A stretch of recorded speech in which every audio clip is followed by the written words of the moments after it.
Shin kuwa ka san yadda aka samar da International Space Station? Yadda aka gina tashar sararin samaniya ta duniya wanda muke kiranta da ISS. Ku biyo ni a cikin wannan bidiyon domin nuna muku yadda aka yi haka ya faru.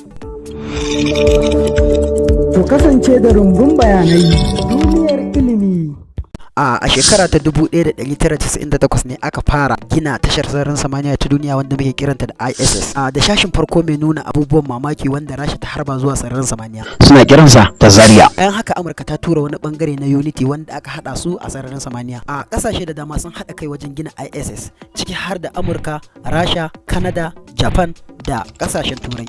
Abin da aka ce maka zai kewaye duniya to ka san wannan abun ba dan karami bane. Hakan yasa suka yi tunanin cewa idan dai har suka hada shi a cikin wannan duniya to tashi ya je sararin samaniya to shine zai zama babban aiki. Hakan yasa suka kacancana kowane fanni da kuma kowane bangare. Suka yi amfani da jiragen sama na musamman irin su space shuttle wajen kai sassan jiragen zuwa sararin samaniya. Bayan jirage na musamman din sun kai sassan tashar zuwa sararin samaniya, sun yi amfani da Canadam da kuma Canadian 2 wajen dagawa da kuma hada sassan tashar a sararin samaniya. Wannan fasaha ta taimaka musu kwarai da gaske wajen hada sassan tashar a sararin samaniya. Astronauts sun yi aiki da dama a wajen tashar. Spaceworks don hada sassa da gyarawa da kuma ayyuka na musamman, wanda hakan ya samo asali ne daga horo da aka yi musu da kuma aiki da suka yi da kayan aiki na zamani. Duk da wa'innan ƙwararrun mutane da kuma kayan aiki da suka yi aiki da shi na zamani, sai da suka ɗau shekara 13 kafin su kammala gina wannan tasha ta sararin samaniya. Domin kuwa an kammala ginin ISS ne a shekara ta 2011. Bayan kwan shekara 13 ana aiki tukuru, yanzu dai tashar sararin samaniya na ISS ta zama gaskiya.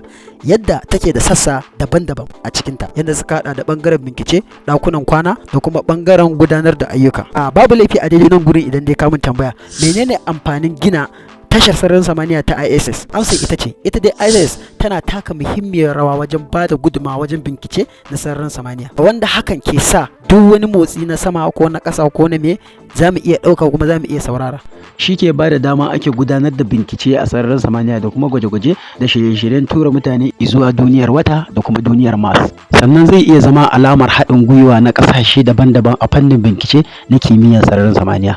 Mun gode, ku ci gaba da bibiyan mu, ku dangwala mana subscribing da share da like a cikin wannan tasha mai albarka mai suna Rumbun Bayani.